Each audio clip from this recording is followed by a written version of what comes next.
Today's Manna.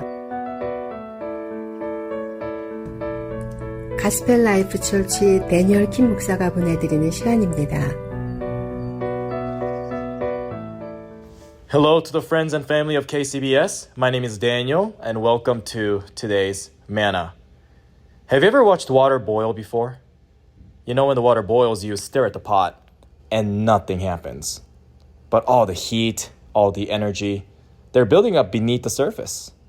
You look away for 1 second, and exactly at that moment, you see that it's bubbling over. You know, that's how life feels sometimes. You're praying, you're working, you're showing up, but it feels like nothing is happening. No breakthrough, no change, and just silence. But I'm here to remind you here today, when it feels like nothing is happening, God works in the silence. Let's take a look at Galatians chapter 6, verse 9. I'll be reading from NIV version. It says, "Let us not become weary in doing good, for at the proper time we will reap a harvest if we do not give up." Here's my first point as we look at this verse. It's the point that God is working even when you can't see it. I talk about this in the past, but I think about some bamboo trees. When you plant a tree, nothing comes out of the ground for 5 years. But in the 5th year, you see that the tree is actually shooting up to over 90 feet in just 6 weeks. Was it doing nothing for 5 years? No, it was just growing deep roots. This is why some of your prayers are not just being answered right away, because it is in the midst of the root season. Don't assume God's silence is absence. Just because he is silent, it does not mean that he's not present. It means that your prayer is in the works. My father always said this to me. He said, patience is a virtue. You must remember that patience, waiting in silence, is the greatest time where you get to see that you're going to be able to experience the harvest later on. Here's my second point. Faithfulness today shapes fruitfulness for tomorrow. Faithfulness today shapes fruitfulness for tomorrow. When I think about this, I think about the Olympic athletes. I had some friends who competed in Olympics when I used to attend Kansas State University. You know, when I watch my friends, especially the athletes, they actually don't train when it's convenient. They train every day, whether they feel like it or not. They eat clean, they sleep at a certain time, they sacrifice hanging out with friends because they know that gold medals are won in early mornings and quiet gyms. You know, this is why some small things you do right now, praying, serving, forgiving, reading, these are setting you up for a harvest.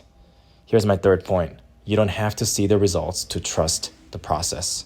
When you see the seed is being planted, the last thing to grow is a fruit.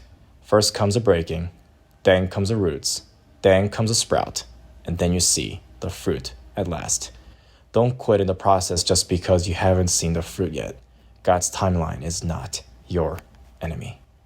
Maybe some of you are currently right now feeling like nothing's happening. No one's listening. You feel like God is just silent. But what if I can encourage you here today? What if you're just in the silent phase before the breakthrough? What if the Lord is telling you to stay faithful, to keep showing up, because our harvest is coming? I attended this conference called Global Leadership Summit 2 years ago, and that was my time where I just finished the 2nd year of being a student pastor. And it was a time where I just kind of felt like I was doing the same thing every day. Some kids were leaving faith, and it was a very, very challenging time. And one of the leader was speaking. His name is Albert Tate, and he was preaching. He was talking about some people when we were just having to lead in the midst of silence, in the midst of no fruit.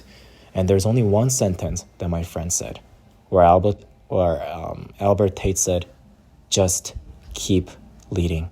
Friends and family, if you're in the season when you don't see any fruit in your childhood memories, even in your parenting, in your job, in your ministry, I'm here to remind you here this morning that the Lord hears your prayer and he wants to encourage you to just keep leading. Don't let any single thing distract you from making a kingdom impact. 지금까지 가스펠라이프 철치의 데니얼 킴 목사였습니다. 성경이나 예수 그리스도에 관해서 더 알기를 원하시는 분은 시카고 기독교 방송 전화 847-583 영원구원으로 연락 바랍니다.